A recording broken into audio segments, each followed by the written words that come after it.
अस्सलामु अलैकुम वरहमतुल्लाहि वबरकातुहू। अल्हम्दुलिल्लाहि रब्बिल आलमीन वस्सलातु वस्सलामु अला सय्यदिल अंबियाइ वल मुरसलीन व अला आलिहि व असहाबिहि अजमईन, अम्मा बाद। मोहतरम नाज़रीन, आज हम कुर्बानी की दुआओं के बारे में जानेंगे। तो सबसे पहली दुआ यह है कि हम सिर्फ़ बिस्मिल्लाह पढ़ करके कुर्बानी का जानवर ज़बह कर सकते हैं, जैसा कि सही बुखारी हदीस नंबर 985 में साबित है। दूसरी दुआ कि हम बिस्मिल्लाह अल्लाहु अकबर कह करके ज़बह करेंगे, जैसा कि सही मुस्लिम हदीस नंबर 1967 और सही मुस्लिम ही की दूसरी रिवायत की 1966 में है कि अल्लाह के नबी सल्लल्लाहु अलैहि वसल्लम ने बिस्मिल्लाह अल्लाहु अकबर कह करके ज़बह किया और जानवर को लिटाया और लिटाने के बाद उसके साने पर अपना कदम रख करके उसको ज़बह किया। और इसी में ये भी साबित है घर के ज़िम्मेदार के अलावा दूसरे को भी या पूरे घर वालों को भी उसमें शामिल कर सकते हैं कि उसके लिए कहेंगे अल्लाहुम्मा तक़ब्बल मिन, या अपने नाम से ज़बह करते हैं तो मिन्नी व मिन अहले बैती, और अगर दूसरे के नाम से ज़बह करते हैं तो मिन फ़लाँ बिन फ़लाँ व अहले बैती ही, इस तरह से कह करके ज़बह करेंगे। और तीसरी दुआ जो लंबी दुआ है, जिसको अक्सर लोग पढ़ते हैं और अक्सर लोग ये समझते हैं कि अगर ये दुआ न पढ़ी जाए तो कुर्बानी ज़बह किए तो कुर्बानी अदा नहीं होगी, जो सुनन अबी दाऊद हदीस नंबर 2795,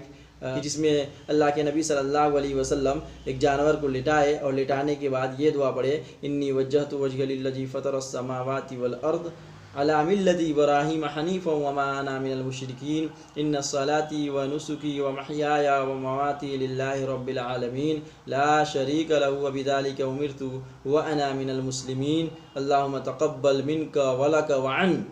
अब यहाँ पर जिसके नाम से जानवर ज़बह करना होगा उसका नाम लेंगे और फिर जानवर ज़बह कर देंगे। तो ये छोटी दुआ भी साबित है और बड़ी दुआ भी साबित है। बेहतर है कि अपने हाथ से किया जाए। तो अगर लंबी दुआ नहीं याद है तो उसको छोटी दुआ पढ़ करके ज़बह कर सकते हैं, और अगर बड़ी दुआ ही पढ़वाना चाहते हैं तो जिसको याद है उससे पढ़वा करके ज़बह करा लें। लेकिन छोटी या बड़ी किसी भी दुआ को अगर पढ़ करके ज़बह करते हैं तो कुर्बानी नबी करीम सल्लल्लाहु अलैहि वसल्लम की सुन्नत के मुताबिक अदा हो जाएगी। इसी तरह से एक और मसला ध्यान में रखें कि जानवर ज़बह करते वक्त उसके सामने किसी दूसरे जानवर को ज़बह न करें, और इसी तरह से जानवर के सामने छुरी वगैरह तेज़ न करें। या अल्लाह के नबी सल्लल्लाहु अलैहि वसल्लम एक सहाबी को देखे जो जानवर को लिटाए हुए थे और लिटाने के बाद वो उसी के